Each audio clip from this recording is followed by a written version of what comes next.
पंतप्रधान नरेंद्र मोदी मुंबईमध्ये आलेल्या चडमघानंद सभागृहामध्ये सोहळा सुरू झालेला आहे. थेट प्रक्षेपण. शिक्षा को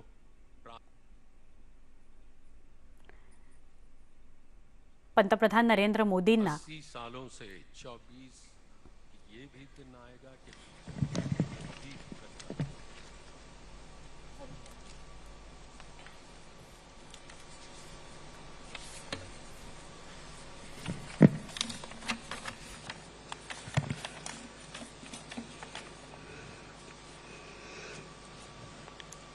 आदरणीय प्रधानमंत्री श्री नरेंद्र भाई मोदी जी, मैं आपको प्रणाम करती हूँ और यहाँ उपस्थित अतिथियों का स्वागत करती हूँ। ये पहला भाषण देने के लिए मुझे कहा और मैं बहुत डर गई। मैं एक छोटी सी गायिका हूँ, मैं वक्ता नहीं हूँ। गलती हुई तो आप मुझे संभाल लीजिएगा।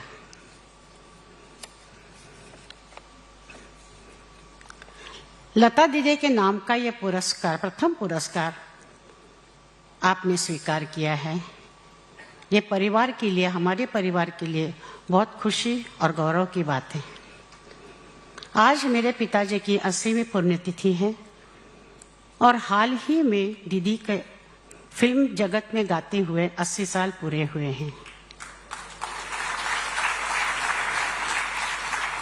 1942 में पूज्य पिताजी का स्वर्गवास हुआ। हमारे पिता गए और 13 साल की दीदी छोटे बाबा बनकर खड़ी हुई और सारे परिवार का बोझ अपने कंधे पे लिया। वो फिल्मों में बाल कलाकार के नाम से काम करने लगी। कुछ सालों बाद उसने पार्श्व गायन शुरू किया, फिर उसने पीछे मुड़कर नहीं देखा। 14 साल की दीदी पिताजी के पुण्यतिथि मनाने लगी। कई दिग्गज कलाकार जैसे पंडित रविशंकर जी, खां साहब बड़े गुलाम अली खां साहब आमिर खां साहब, पंडित कुमार गंधर्व जी, ऐसे बहुत सारे कलाकारों ने पिताजी के पुण्यतिथि पर अपने अपूर्व कला का प्रदर्शन किया। ये सिलसिला आज तक चल रहा है।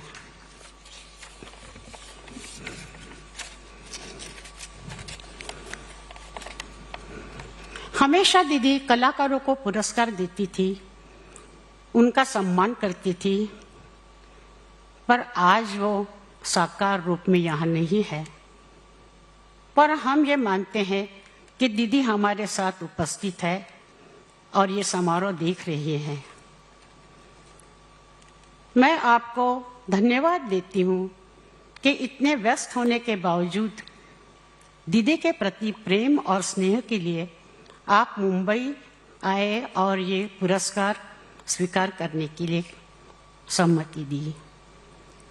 हम सब हृदय से आपके आभारी हैं, बहुत बहुत आभारी हैं। नमस्कार, जय हिंद, जय महाराष्ट्र।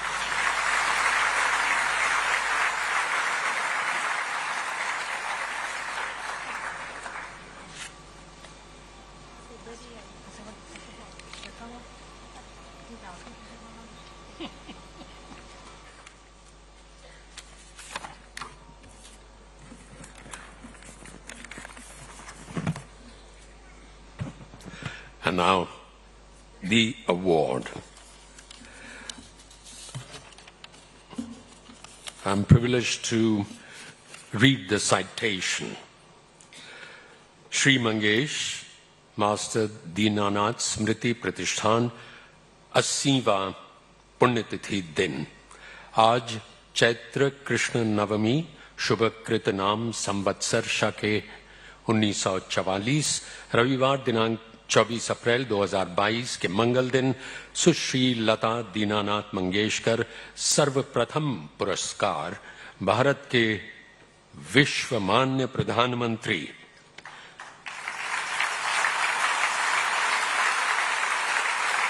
परम आदरणीय श्री नरेंद्र दामोदर दास मोदी जी को प्रदान करते हुए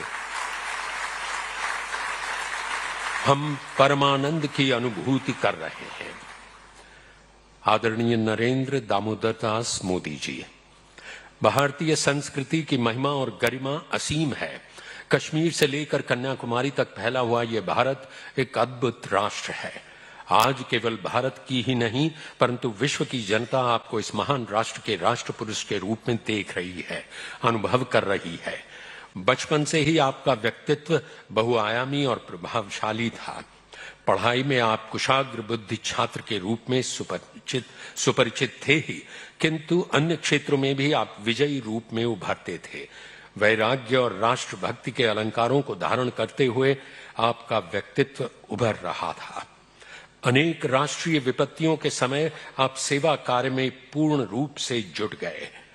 क्रिया सिद्धि ही सत्वे भवति महंताम नोपकरणे, ये वचन आपका मूल मंत्र है। माता पिता के उत्कृष्ट संस्कार, अनुपम राष्ट्रभक्ति और वैराग्य अधिष्ठित निष्काम कर्म योग, इनके समन्वय से आपका कार्यक्षेत्र देखते ही देखते विशाल हुआ। श्रीमद् भगवद गीता में भगवान श्री कृष्ण द्वारा उद्घोषित दैवी संपत्ति के सद्गुणों को आपने न केवल धारण किया किंतु कठोर अखंड परिश्रम से उनका चरमोत्कर्ष करके सदाचरण में मूर्तिमान कर दिखाया। आपके भारत के प्रधानमंत्री होने की अनिवार्यता नियति ने कालचक्र पर पहले ही अंकित की थी। सबका साथ सबका विकास ध्येय के सहारे आपने भारत को नवचेतना का रूप दिया है। अब ये जन आंदोलन जनशक्ति बन गई है। आपने जनशक्ति, जल शक्ति, ज्ञान शक्ति, ऊर्जा शक्ति, शिक्षा शक्ति और सुरक्षा शक्ति के संगम को स्वयं शिस्त और कठोर अनुशासन सहित आत्मबल के शाश्वत अधिष्ठान पर सुप्रतिष्ठित कर दिया है। आज आप भारत ही नहीं अपितु विश्व नेता के रूप में उभरे हैं।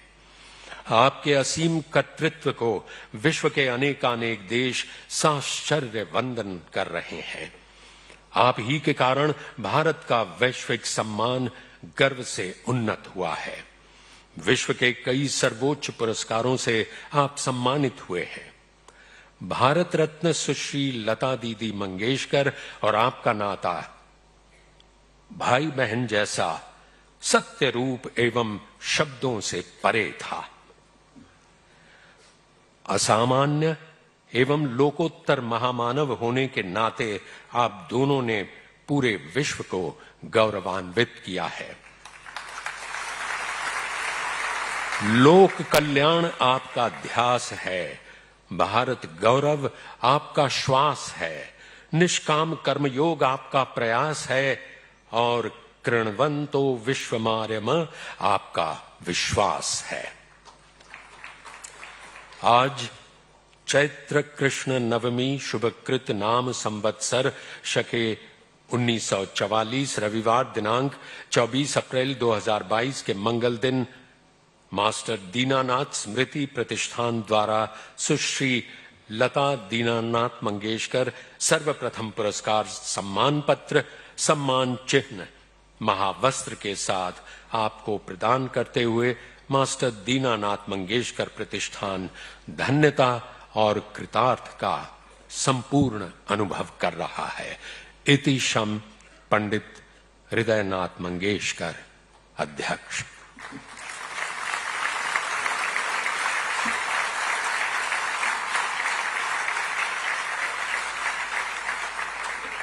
आदरणीय प्रधानमंत्री जी से अनुरोध है कि आप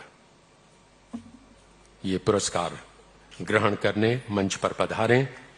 साथ ही मंगेशकर कुटुंब के सदस्य मीनाताई खड़ीकर, श्रीमती आशा भोसले और आदिनाथ मंगेशकर।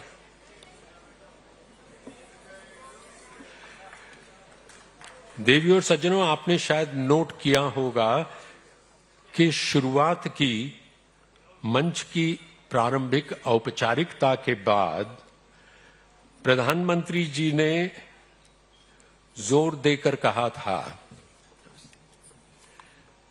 जोर देकर कहा था कि मैं नीचे बैठूंगा, मैं प्रेक्षकों के साथ बैठूंगा, क्योंकि मुझे पुरस्कार स्वीकार करना है जन सामान्य के रूप में। He didn't want to receive the award from the exalted perch of a PM, but only as a common citizen. इसलिए इस असाधारण अलंकरण लता दीनानाथ मंगेशकर पुरस्कार के लिए मैं अनुरोध करता हूं सामान्य भारतीय नागरिक श्री नरेंद्र मोदी जी से कि वे ये पुरस्कार स्वीकारें।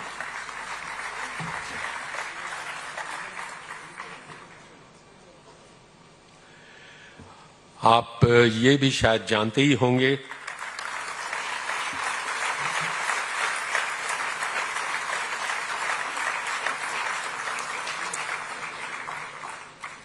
कि औपचारिक अभिवादन के अलावा हमारे प्रधानमंत्री कोई पुरस्कार स्वीकार नहीं करते,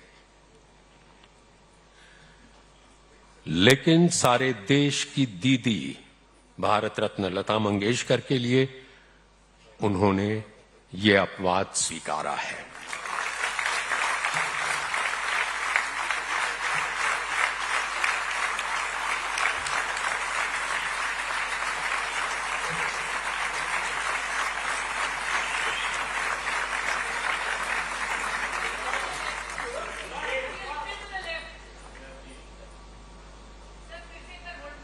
नीचे से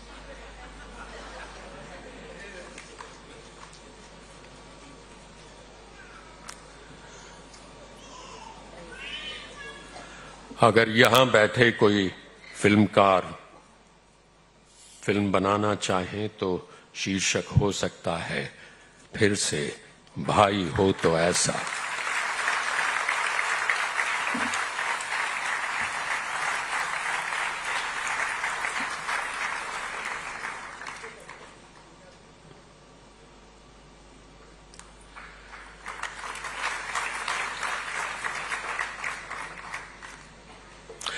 देखिए सज्जनों, ऐसे जटिल कार्यक्रमों की तैयारियां बड़े नियोजित ढंग से की जाती हैं।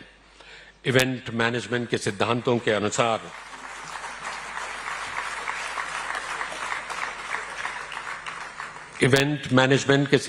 के अनुसार मिनट टू मिनट सूची तैयार की जाती है। किसे कब आना है, कितने मिनट तक बोलना है।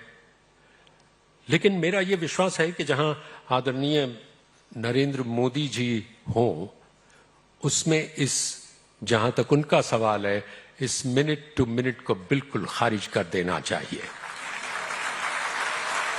क्योंकि देश ये चाहता है कि मोदी जी बोलते रहें, हम सुनते रहें।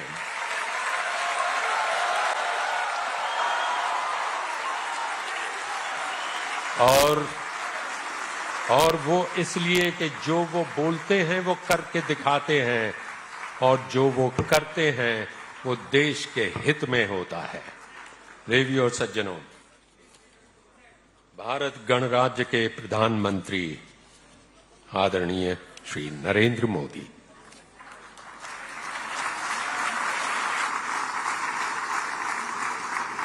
श्री सरस्वती नमः।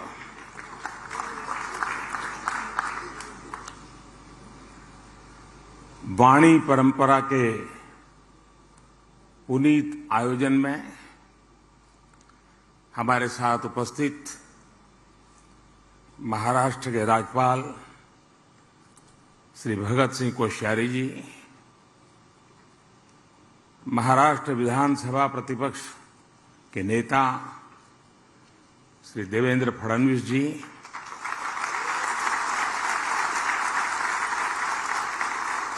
महाराष्ट्र सरकार में मंत्री श्री सुभाष देसाई जी,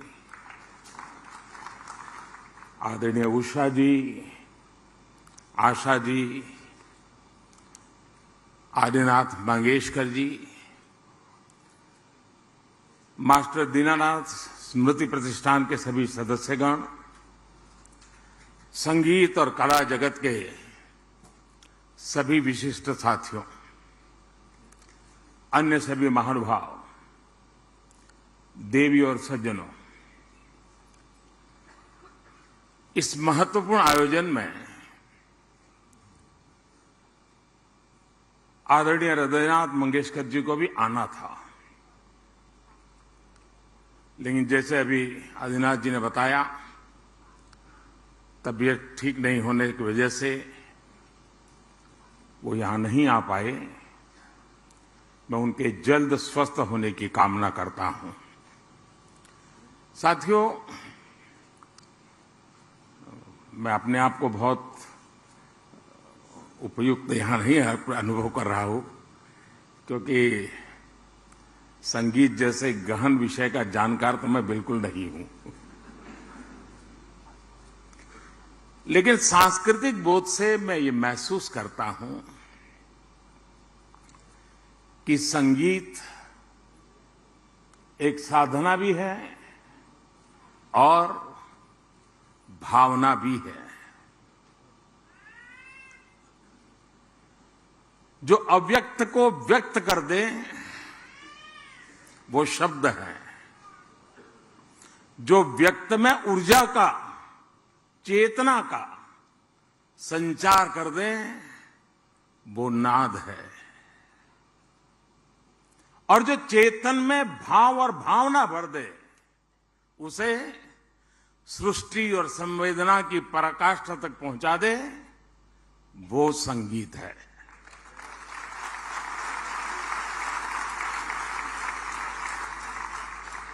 आप निस्पृह बैठे हो, लेकिन संगीत का एक स्वर आपकी आंखों से आंसू की धारा बहा देता है।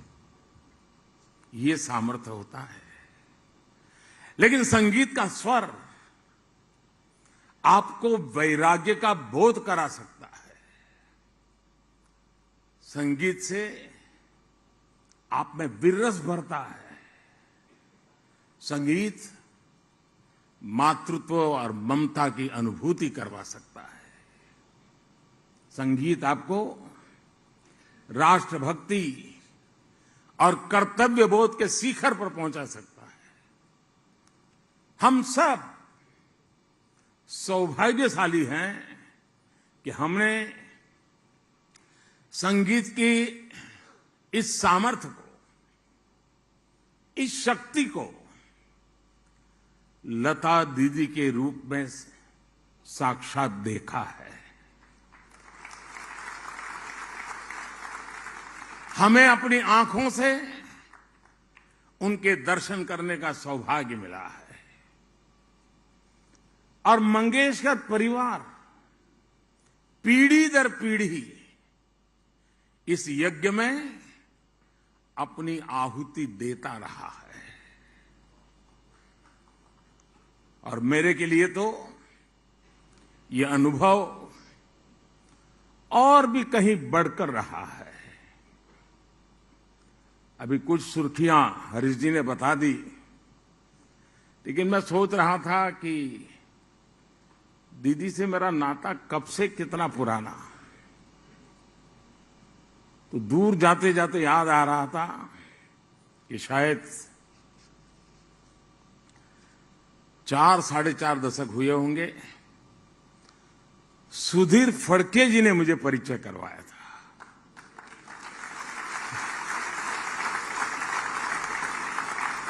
और तब से लेकर के आज तक इस परिवार के साथ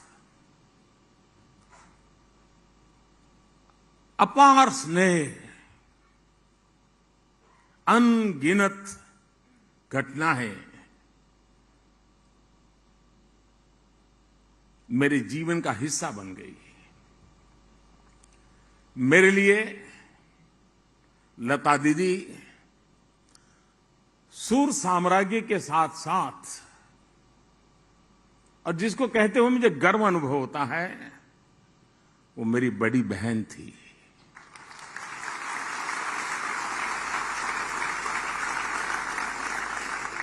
पीढ़ियों को प्रेम और भावना का उपहार देने वाली लता दीदी, उन्होंने मुझे हमेशा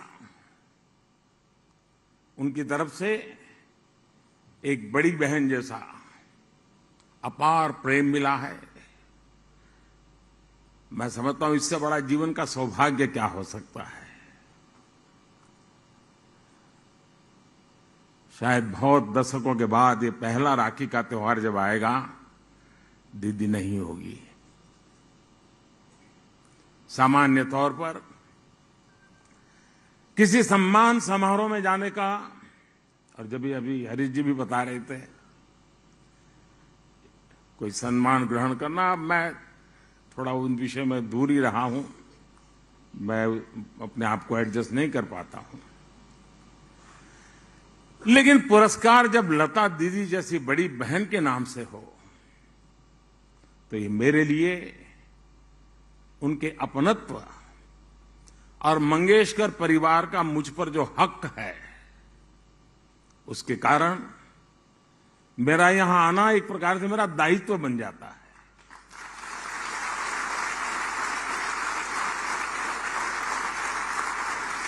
और ये उस प्यार का प्रतीक है।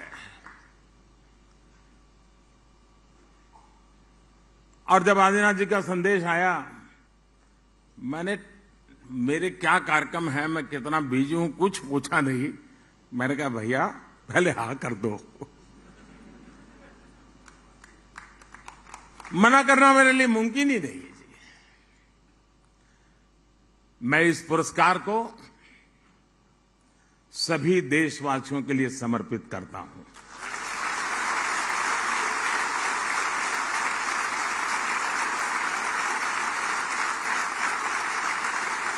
जिस तरह लता दीदी जन जन की थी, उसी तरह उनके नाम से मुझे दिया गया है पुरस्कार भी जन जन का है। लता दीदी से अक्सर मेरी बातचीत होती रहती थी।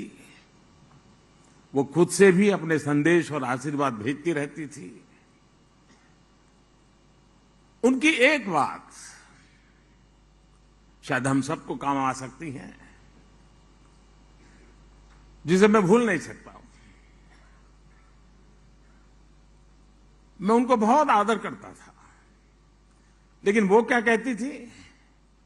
वो हमेशा कहती थी, मनुष्य अपनी उम्र से नहीं, अपने कार्य से बड़ा होता है। जो देश के लिए जितना करे, वो उतना ही बड़ा है। सफलता के शिखर पर ऐसी सोच से व्यक्ति की महानता, उसका हमें एहसास होता है। लता दीदी उम्र से भी बड़ी थी और कर्म से भी बड़ी थी। हम सभी ने जितना समय लता दीदी के साथ गुजारा है, हम सब जानते हैं कि वो सरलता की प्रतिमूर्ति थी। लता दीदी ने संगीत में वो स्थान हासिल किया कि लोग उन्हें मां सरस्वती का प्रतिरूप मानते थे। उनकी आवाज ने करीब 80 सालों तक संगीत जगत पर अपनी छाप छोड़ी थी। ग्रामोफोन से शुरू करें तो ग्रामोफोन से कैसेट, फिर सीडी, फिर डीवीडी, फिर पेन ड्राइव, ऑनलाइन म्यूजिक और एप्स तक संगीत और दुनिया की कितनी बड़ी यात्रा लता जी के साथ साथ तय हुई है। सिनेमा की 4-5 पीढ़ियों को उन्होंने अपनी आवाज दी। भारत रत्न जैसा सर्वोच्च सम्मान उन्हें देश ने दिया और देश गौरवान्वित हुआ। पूरा विश्व उन्हें सुर सम्राज्ञी मानता था, लेकिन वो खुद को सुरों की साम्राज्ञी नहीं, बल्कि साधिका मानती थी। और ये हमने कितने ही लोगों से सुना है कि वो जब भी किसी गाने की रिकॉर्डिंग के लिए जाती थी, तो चप्पलें बाहर उतार देती थी। संगीत की साधना और ईश्वर की साधना उनके लिए एक ही था। साथियों, आदि शंकर के अद्वैत के सिद्धांत को हम लोग सुनने समझने की कोशिश करें तो कभी कभी उलझन में भी पड़ जाते हैं। लेकिन मैं जब आदि शंकर के अद्वैत के सिद्धांत की तरफ सोचने की कोशिश करता हूं तो अगर उसको सरल शब्दों में मुझे कहना है उस अद्वैत के सिद्धांत को, ईश्वर का उच्चारण भी स्वर के बिना अधूरा है।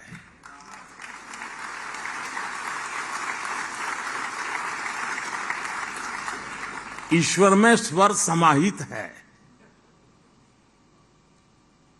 जहां स्वर है वहीं पूर्णता है। संगीत हमारे हृदय पर, हमारे अंतर्मन पर असर डालता है। अगर उसका उद्गम लता जी जैसा पवित्र हो तो वो पवित्रता और भाव भी उस संगीत में घुल जाते हैं। उनके व्यक्तित्व का एक हिस्सा हम सब के लिए और खासकर युवा पीढ़ी के लिए एक प्रेरणा है। साथियों, लता जी की सशरीर यात्रा एक ऐसे समय में पूरी हुई जब हमारा देश अपनी आजादी का अमृत महोत्सव मना रहा है। उन्होंने आजादी के पहले से भारत को आवाज दी और इस 75 सालों की देश की यात्रा उनके सुरों से जुड़ी रही। इस पुरस्कार से लता जी के पिताजी दीनानाथ मंगेशकर जी का नाम भी जुड़ा है। मंगेशकर परिवार का देश के लिए जो योगदान रहा है उसके लिए हम सभी देशवासी उनके ऋणी हैं। संगीत के साथ साथ राष्ट्रभक्ति की जो चेतना लता दीदी के भीतर थी उसका स्रोत उनके पिताजी ही थे। आजादी की लड़ाई के दौरान शिमला में ब्रिटिश वायसराय के कार्यक्रम में दीनानाथ जी ने वीर सावरकर का लिखा गीत गाया था। ब्रिटिश वायसराय के सामने ये दीनानाथ जी ही कर सकते हैं और यूट्यूब पर कर सकते हैं। और उसकी थीम पर प्रदर्शन भी किया था। और वीर सावरकर जी ने ये गीत अंग्रेजी हुकूमत को चुनौती देते हुए लिखा था। ये साहस, ये देशभक्ति दीनानाथ जी ने अपने परिवार को विरासत में दी थी। लता जी ने संभवतः कहीं एक बार बताया था कि पहले वो समाज सेवा के ही क्षेत्र में जाना चाहती थी। लता जी ने संगीत को अपनी आराधना बनाया, लेकिन राष्ट्र प्रेम और राष्ट्र सेवा उनके गीतों के जरिए भी प्रेरणा पाती गई। छत्रपति शिवाजी महाराज पर वीर सावरकर जी का लिखा गीत हिंदू नरसिम्हा हो या समर्थ गुरु रामदास जी के पद हो, लता जी ने शिव कल्याण राजा की रिकॉर्डिंग के जरिए उन्हें अमर कर दिया। आए मेरे वतन के लोगों और जय हिंद की सेना, ये वो भाव पंक्तियां हैं जो देश के जन जन की जुबां पर अमर कर दी। उनके जीवन से जुड़े ऐसे कितने ही पक्ष हैं। लता दीदी और उनके परिवार के योगदान को भी अमृत महोत्सव में हम जन जन तक लेकर जाएं, ये हमारा कर्तव्य है। साथियों, आज देश एक भारत श्रेष्ठ भारत के आत्मविश्वास के साथ आगे बढ़ रहा है। लता जी एक भारत श्रेष्ठ भारत की मधुर प्रस्तुति की तरह थी। आप देखिए, उन्होंने देश की 30 से ज्यादा भाषाओं में हजारों गीत गाए। हिंदी हो, मराठी हो, संस्कृत हो या दूसरी भारतीय भाषाएं, लता जी का स्वर वैसा ही हर भाषा में गुला हुआ है। वो हर राज्य, हर क्षेत्र में लोगों के मन में समाई हुई है। भारतीयता के साथ संगीत कैसे अमर हो सकता है, ये उन्होंने जी करके दिखाया है। उन्होंने भगवद गीता का भी सस्वर पाठ किया और तुलसी, मीरा, संत ज्ञानेश्वर और नरसिंह मेहता के गीतों को भी समाज के मन मस्तिष्क में घोला। रामचरितमानस की चौपाइयां से लेकर बापू के प्रिय भजन, वैष्णव भजन तो तेने रे कहिए, तब सब कुछ लता जी की आवाज से पुनर्जीवित हो गए। उन्होंने तिरुपति देवस्थानम के लिए गीतों और मंत्रों का एक सेट रिकॉर्ड किया था, जो आज भी हर सुबह वहां बजता है। यानी संस्कृति से लेकर के आस्था तक, पूरब से लेकर के पश्चिम तक, उत्तर से दक्षिण तक लता जी के सुरों के पूरे देश को एक सूत्र में पिरोने का काम किया।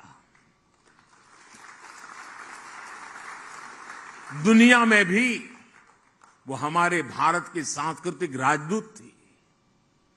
वैसा ही उनका व्यक्तिगत जीवन भी था। पुणे में उन्होंने अपनी कमाई और मित्रों के सहयोग से मास्टर दीनानाथ मंगेशकर हॉस्पिटल बनवाया, जो आज भी गरीबों की सेवा कर रहा है। और देश में शायद बहुत कम लोगों तक ये चर्चा पहुंची होगी, कोरोना कालखंड में देश की जो इन्हीं चुनी अस्पतालें जिन्होंने सर्वाधिक गरीबों के लिए काम किया, उसमें पुणे की मंगेशकर अस्पताल का नाम है। साथियों, आज आजादी के अमृत महोत्सव में देश अपने अतीत को याद कर रहा है और देश भविष्य के लिए नए संकल्प ले रहा है। हम दुनिया के सबसे बड़े स्टार्टअप इकोसिस्टम में से एक है। आज भारत हर क्षेत्र में आत्मनिर्भर बनने की ओर आगे बढ़ रहा है। विकास की ये यात्रा हमारे संकल्पों का हिस्सा है, लेकिन विकास को लेकर भारत की मौलिक दृष्टि हमेशा अलग रही है। हमारे लिए विकास का अर्थ है सबका साथ, सबका विकास, सबका विश्वास और सबका प्रयास। सबके साथ और सबके लिए विकास के इस भाव में वसुधैव कुटुंबकम की भावना भी शामिल है। पूरे विश्व का विकास, पूरी मानवता का कल्याण, ये केवल भौतिक सामर्थ्य से हासिल नहीं किया जा सकता। इसके लिए जरूरी होते हैं मानवीय मूल्य, इसके लिए जरूरी होती है आध्यात्मिक चेतना। इसलिए आज भारत दुनिया को योग और आयुर्वेद से लेकर पर्यावरण रक्षा जैसे विषयों पर दिशा दे रहा है। मैं मानता हूं भारत के इस योगदान का एक अहम हिस्सा हमारा भारतीय संगीत भी है। ये जिम्मेदारी आपके हाथों में है। हम अपनी इस विरासत को उन्हीं मूल्यों के साथ जीवंत रखें और आगे बढ़ाएं और विश्व शांति का एक माध्यम बनाएं। ये हम सबकी जिम्मेदारी है। मुझे पूरा विश्वास है संगीत जगत से जुड़े आप सभी लोग इस जिम्मेदारी का निर्वहन करेंगे और एक नए भारत को दिशा देंगे। इसी विश्वास के साथ मैं आप सभी का हृदय से धन्यवाद करता हूं। मंगेशकर परिवार का भी मैं हृदय से धन्यवाद करता हूं कि आपने दीदी के नाम से इस प्रथम पुरस्कार के लिए मुझे चुना। लेकिन हरीश जी जब सम्मान पत्र पढ़ रहे थे तो मैं सोच रहा था कि मुझे इसे कई बार पढ़ना पड़ेगा और पढ़ करके मुझे नोट बनानी पड़ेगी कि अभी मुझे इसमें से कितना कितना पाना बाकी है, अभी भी मेरे में कितनी कितनी कमियां हैं, उसको पूरा मैं कैसे करूं। दीदी के आशीर्वाद से और मंगेशकर परिवार के प्यार से मुझ में जो कमियां हैं, उन कमियों को आज मुझे सम्मान पत्र के द्वारा प्रस्तुत किया है। मैं उन कमियों को पूरा करने का प्रयास करूंगा। बहुत बहुत धन्यवाद। नमस्कार।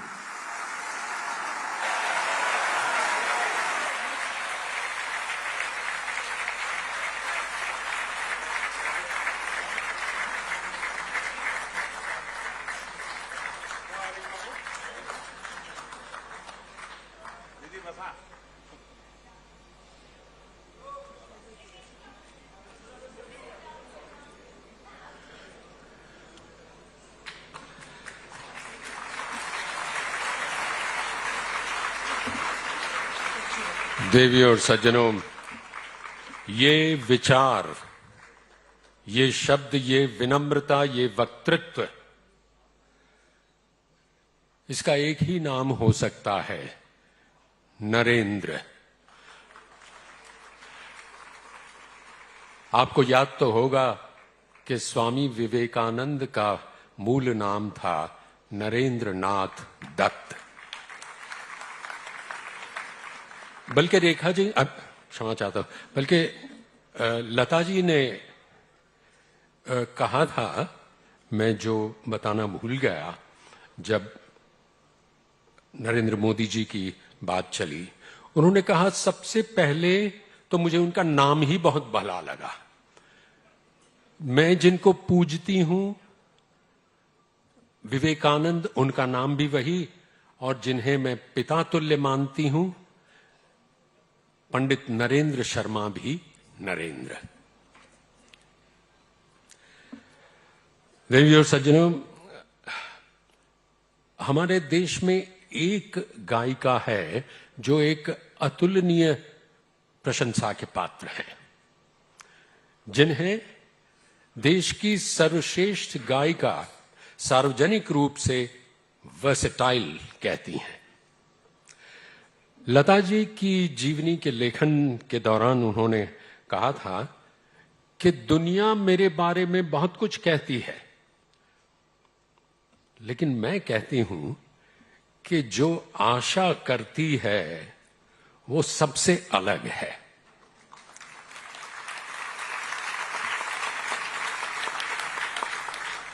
और उन्होंने कहा था कि आप जानते हैं, हम सब भाई बहनों में आशा बाबा की सबसे प्यारी थी। देवियों और सज्जनों, धन्यवाद ज्ञापन के लिए Shrimati Asha Bhosle.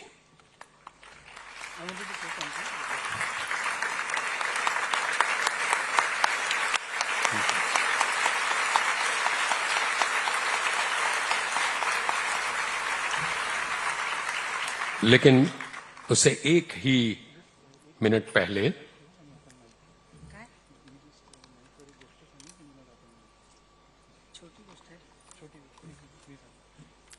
Adinath. Friends, our beloved and honorable Prime Minister, sir, he mentioned the Master Dinanath Mangeshkar Hospital and the work that it has done in the COVID era. I must mention that that hospital was inaugurated at the hands of none other than the Honorable Prime Minister Shri Narendra Modi ji in Pune. Thank you, sir. Yeah.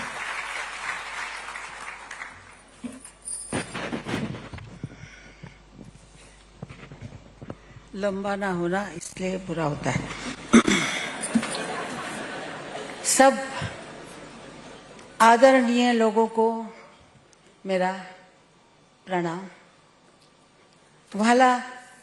मारा वाला नरेंद्र भाई Modi prime minister, मारा वाला, मैं आप सब लोगों को नमस्कार करके, मैं बीमारी जैसे बहुत नई बातें कर सकती हूँ। इस स्टेज पे हमेशा गाने के लिए आई हूँ, लेकिन ये नहीं पता था कि पिताजी के बरसी के दिन हम आते थे। हर 24 तारीख को हर साल, तब बहुत साल हो गए थे पिताजी को जाके, इतना कुछ अखरता नहीं था। लेकिन आज ये नहीं पता था कि दीदी के लिए ऐसे आना पड़ेगा।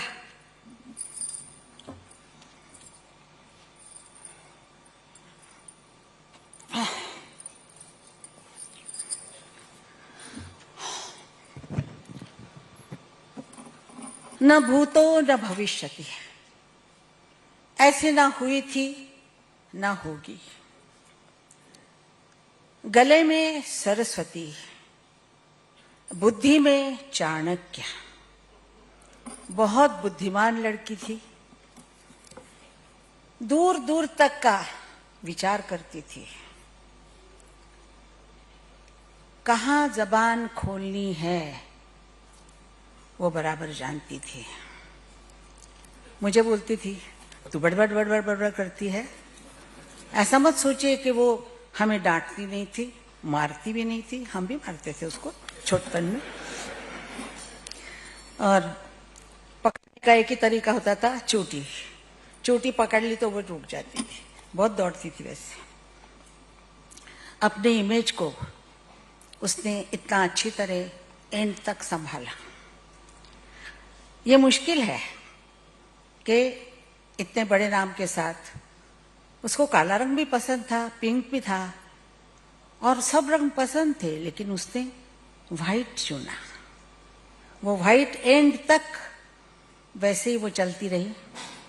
कभी किसी ने उसको पंजाबी सूट में नहीं देखा, ना पैंट में देखा, ना किसी चीज में। साड़ी,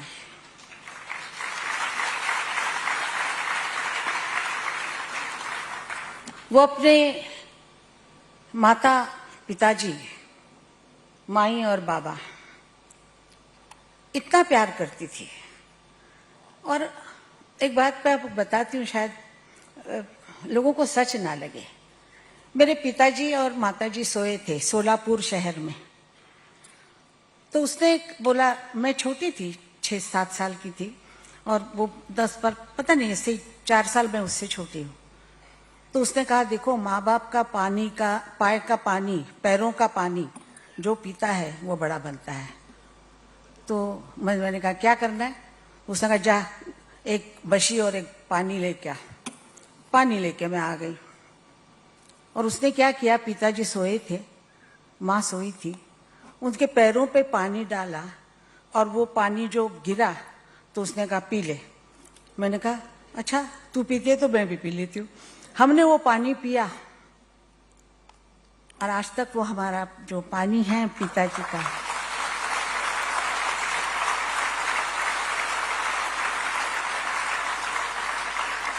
ऐसे वो पिताजी और माताजी के भक्त थे।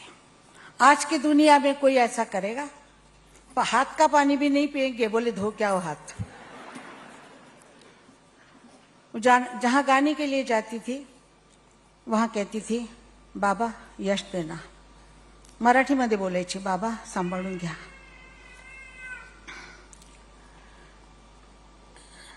ऐसी लड़की, खैर हमारे साथ तो बचपन में गिल्ली डंडा खेलती थी और बहुत कुछ खेल खेलते थे हम। कोल्हापुर में थे, गाड़ियां नहीं आती थी, रास्ता मिल जाता था खुला, गली के लड़के लड़कियां मिल जाती थी, और हम चांदनी रात में भी खेला करते थे। वैसे वो बहुत जल्दी काम में लग गई 13 साल की उम्र में, लेकिन खेलती थी हमारे साथ। एक बार उसको 104 बुखार था। माँ ने कहा आज शूटिंग पे मत जा, तो उसने कहा नहीं माँ मुझे जाना पड़ेगा। प्रोड्यूसर ने भी कहा कि हाँ आ जाओ। वैसे बुखार में वो जाके, उसका काम था परी का, जो परी लटक के उसको रखा था ऊपर सफेद कपड़ों में, और वो वहां से गाना गा रही थी हाथ हिला के। मुझे अभी तक याद है कि कितना कष्ट करना पड़ता है एक आर्टिस्ट को, और उसने वो किया। 1940 की ये बात है, जब फिल्मों में रिकॉर्ड के ऊपर सिंगर का नाम नहीं आता था, एक्टर का नाम आता था। जरा मला पाणी द्या ग, कोण आहे तिकडे? उषा, सॉरी।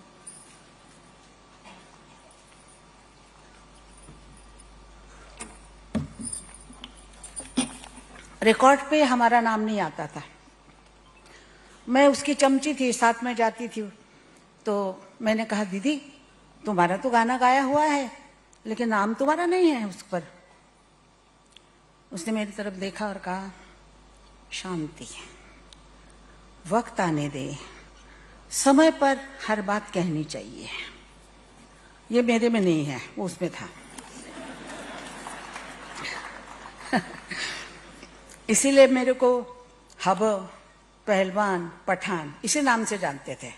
सब मेरे को ऐसे बुलाते थे, ए पठान इधर आ, ये काम कर दे। मैं सब काम करती थी। वो मेरे को बुलाती थी हब। मेरे पिताजी भी हब बुलाते थे। हब यानी दिमाग कम। तो उसको मैंने कहा, उसने कहा कि समय आने दे, और समय वो आया। उसका पहला गाना जो हिट हुआ, उस वक्त 15-16 साल की थी, दुबली पतली, सिर्फ लंबे बाल बहुत, और कुछ नहीं, एकदम छोटी सी थी, पतली थी। तो प्रोड्यूसर ने कहा कि ये लड़की से क्या गाना गवाने का, ये लड़की है, आवाज उसकी अच्छी नहीं है, क्या हो गई, ऐसे बोलते थे सब। तो डायरेक्टर जो थे वो बहुत अच्छे पंडित थे, खेमचंद प्रकाश जी। उन्होंने उसको कहा दीदी को कि बेटा मैं ये गाने, ये लोग कुछ भी कहते हैं कहने दो, मैं गवाता हूं तुमसे। उन्होंने गवाया गाना, और वो गाना उस जमाने के जो लोग हैं उनको पता होगा। आएगा आएगा आएगा आएगा आने वाला, आएगा आएगा आएगा। और इस गाने के साथ साथ उसका वक्त आ गया। उसके वक्त आने के बाद उसने प्रोड्यूसर से कहा मेरा नाम मेरे रिकॉर्ड पे आना चाहिए, लता मंगेशकर। वो ऐसे बोलती थी। तो प्रोड्यूसर कहते ये क्या बात हो गई, नहीं तुम क्या छोटी लड़की हो, गाती हो, ऐसे बातें क्यों करती हो तुम?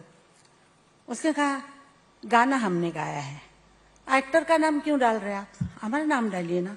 तो वो मान गए, HMV भी मान गई। उस वक्त सब चीज अंडर अंग्रेज वगैरह सब लोग थे, रिकॉर्ड भी अंग्रेज होते थे। तो रिकॉर्ड पे नाम आ गया।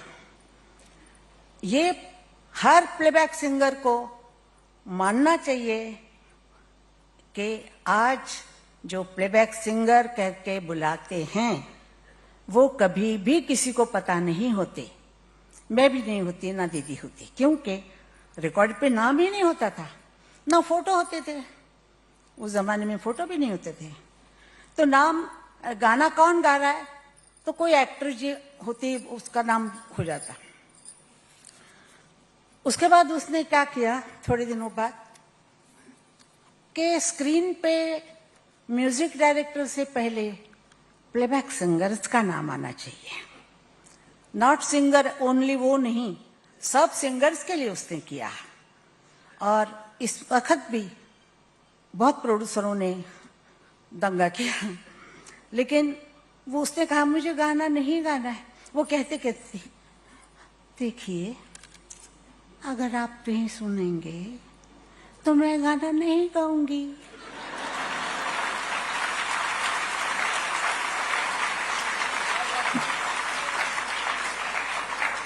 प्रोड्यूसर मान गए। इतने लोगों के नाम आते थे, प्लेबैक सिंगर के भी नाम आने लग गए। फिर आजकल नहीं देते हैं क्योंकि फिर जमाना बदल गया। तो उसके बाद उसने कहा कि हमें रॉयल्टी चाहिए। सब प्रोड्यूसर इकट्ठे हो गए। उस जमाने के अति रति महारथी जो थे सब इकट्ठे हो गए। उसने मुझे कहा, आशा तू मेरे साथ है? मैंने कहा दीदी, तू जो करेगी चल जा सूढ़ी पे बेटा। कर चढ़ जाऊंगी। बोले देखो, ये लोग नहीं मानेंगे अगर हम गाना गाते रहेंगे, गाना छोड़ना पड़ेगा। छोड़ेंगे? क्या बात है, छोड़े।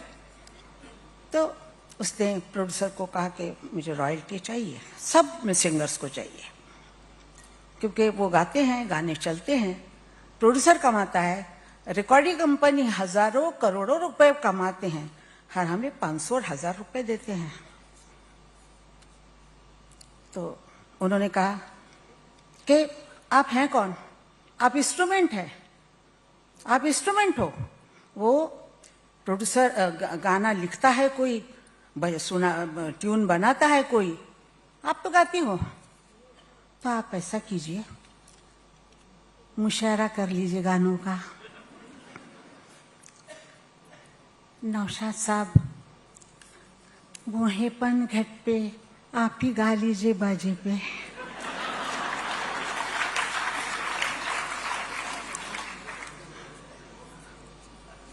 सब तप आ गए।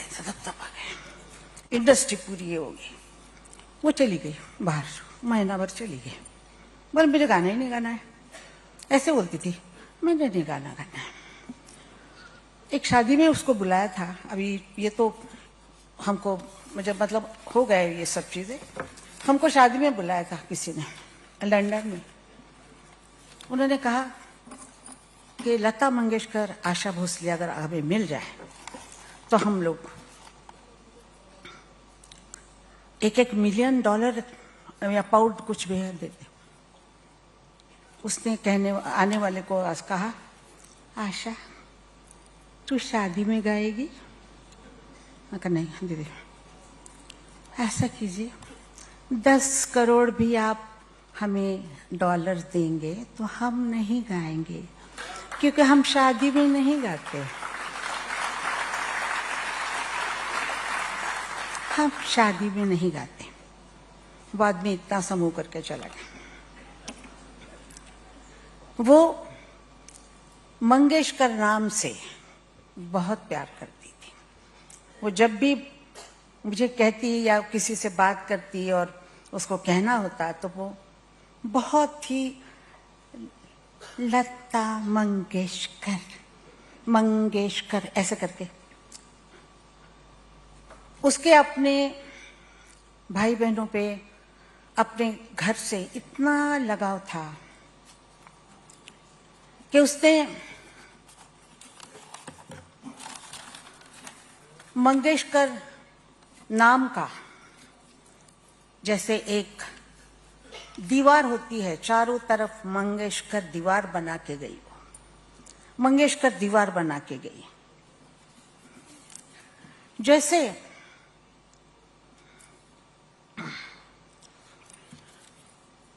वालाजी ने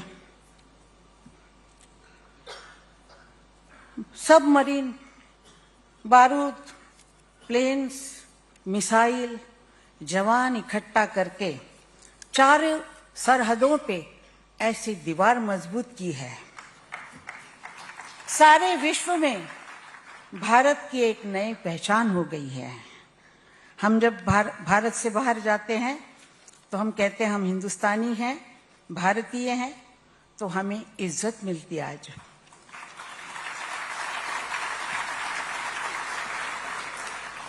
वैसे उसने और एक बात हमारे लिए की, सब प्लेबैक सिंगर के लिए।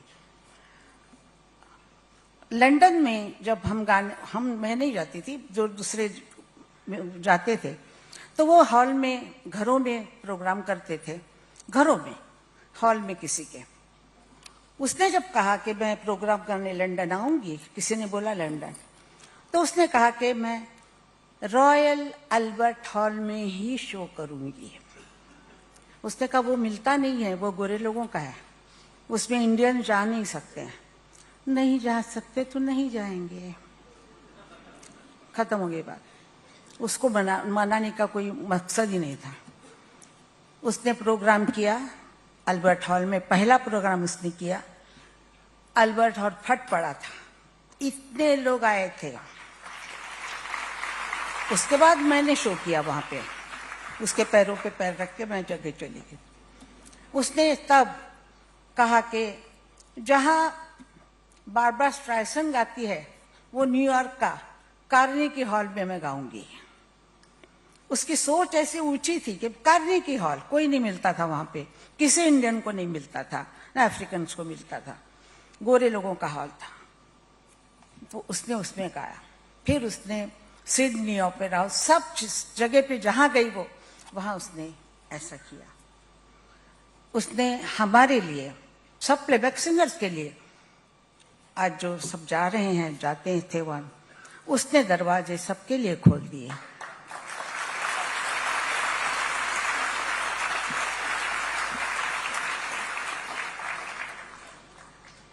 सब लोग बोलते कि वो महान थी, वो सरस्वती थी। वो मुझे मालूम है, सरस्वती भी एक बच्ची होती है, उसको भी गुस्सा आता था, वो भी बहुत चिढ़ती थी, चिल्लाती थी। माँ बोलती थी चिल्लाओ मत, चिल्लाओ मत, आवाज बैठ जाएगी, तेरी आवाज बैठ जाएगी। तो और चिल्लाती थी, क्योंकि उसको जो चाहिए था वो माँ से मिलना चाहिए। तो इसलिए आप लोगों के लिए तो लता मंगेशकर गई हैं,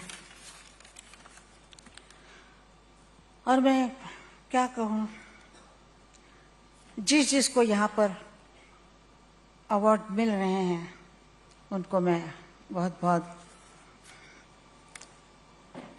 क्या बोलते हैं, मतलब आशीर्वाद देती हूँ कि उनको बहुत अच्छा लगे। और सबसे बड़ी बात यह है कि कोई कलाकार नहीं बन सकता, जितना भी अच्छा हो, जब आज तब से सुनने वाले आप जैसे ना हो। कोई नहीं बन सकता। अगर आपने लता मंगेशकर को 80 साल सुना है, 50-60 साल तक सुना है, उसको बढ़ावा दिया है, उसको तालियां दी है, उसको आपको वो पसंद आई है, आपके दिल में उतर गई, तो आपने बताया भी है, इसीलिए वो कलाकार थी। और आप भी उतने ही कलाकार हैं। मैं आपको धन्यवाद, उसके तरफ से भी धन्यवाद करती हूँ कि आप आर्टिस्ट को आर्टिस्ट बनाते हैं। મારા વાલા પંતપ્રધાનજી અહીંયા પધારેલા છે, અમારે માટે ખૂબ ખૂબ ગૌરવની વાત છે। હું એમની બહુ બહુ બહુ આભારી છું।